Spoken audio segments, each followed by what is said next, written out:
Hello दोस्तों, आज मैं अपनी दूसरी कविता को लेकर आप सभी के समक्ष उपस्थित हुई हूँ। तो जो मेरी कविता है वो है बेटियों पर हो रहे अत्याचार। तो मैं अपनी कविता को शुरू करना चाहती हूँ। प्लीज़ आप मेरे चैनल को लाइक और सब्सक्राइब कीजिए। जहाँ पर मेरे से त्रुटि होती है कविता में तो आप मुझे कमेंट करके ज़रूर बता सकते हैं। अब मैं अपनी कविता शुरू करना चाहती हूँ। मेरी कविता का जो विषय है वह है बेटियों पर हो रहे अत्याचार। सुना तो बहुत है यह नारा की बेटियां अनमोल हैं, सुना तो बहुत है यह नारा की बेटियां अनमोल हैं। ना जाने क्यों आज भी मेरे देश में बेटियां घर पर बोझ हैं, ना जाने क्यों आज भी मेरे देश में बेटियां घर पर बोझ हैं। माँ बाप के घर में उस बेटी को इतना लाचार क्यों समझा जाता है, माँ बाप के घर में उस बेटी को इतना लाचार क्यों समझा जाता है। ना जाने माता पिता के घर में उस बेटी को इतना बेकार क्यों समझा जाता है, ना जाने माता पिता के घर में उस बेटी को इतना बेकार क्यों समझा जाता है। यह बातें तो सिर्फ किताबों में ही देखने को मिलती हैं कि बेटियां अनमोल हैं, यह बातें तो सिर्फ किताबों में ही देखने को मिलती हैं कि बेटियां अनमोल हैं। ना जाने क्यों आज भी मेरे देश की बेटियां घर पर बोझ हैं। घर के कामकाज में मददगार साबित होती हैं बेटियां, बेटों से ज़्यादा वफादार साबित होती हैं बेटियां। घर के कामकाज में मददगार साबित होती हैं बेटियां, बेटों से ज़्यादा वफादार साबित होती हैं बेटियां।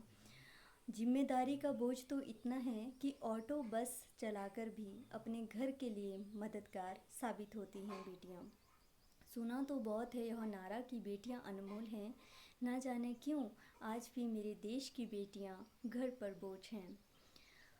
चलो आज एक हकीकत बताती हूँ दोस्तों। पहले यह ज़माना इतना जालिम था कि मुझे इस संसार में आने से पहले ही मार दिया जाता था, और आज यह ज़माना इतना बेरहम है कि मुझे पिता के घर में ही बोझ समझा जाता है, मुझे पिता के घर में ही बोझ समझा जाता है।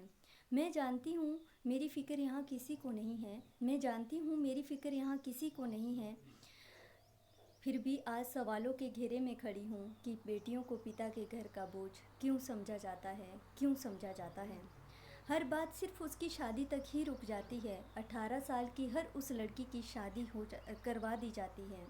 वह सिर्फ शादी के लिए बनी है या उसके भी तो कुछ सपने हैं जिन्हें वह पूरा करना चाहती है। क्यों कोई उसकी भावना को नहीं समझ पाता, फिर भी वह बेटी चुप खड़ी सब सह जाती है, सब सह जाती है। बहुत हुआ दोस्तों यह गुणगान की बेटियां अनमोल हैं, बहुत हुआ दोस्तों यह गुणगान की बेटियां अनमोल हैं। ना जाने क्यों आज भी मेरे देश की बेटियां घर पर बोझ हैं, घर पर बोझ हैं। थैंक यू सो मच मुझे सुनने के लिए। धन्यवाद।